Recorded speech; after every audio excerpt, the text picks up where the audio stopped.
On this episode, we're going to talk about something that is just so fundamental, it's a must-have, and the reason that it doesn't occur more often is because people don't seem to offer the service, and or we hear constantly we don't have the budget for it.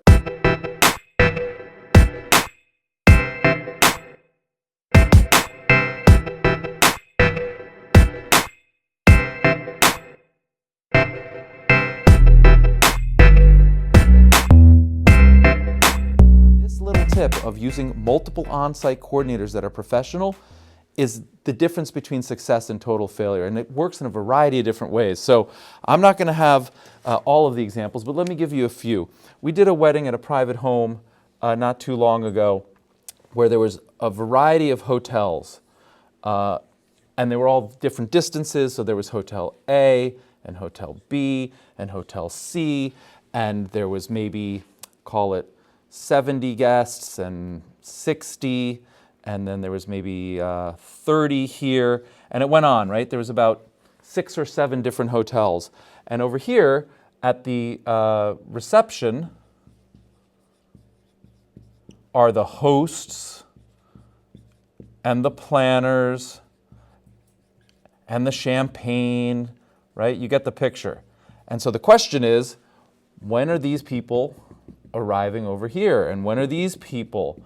And since there's more than the allotted number that would fit on any one coach, and we were trying to save money, and I think there's height restrictions, so we couldn't even use coaches, what we needed to do was figure out when this first van, in this case, dropped, how long it would take him to get back, load again, and come back and forth. And so what we had was on-site coordinators at each of the different hotels keeping proper count of the number of guests that had boarded, the number of guests that remained, and then we had an on-site coordinator at this location keeping track of the number of people to confirm everything.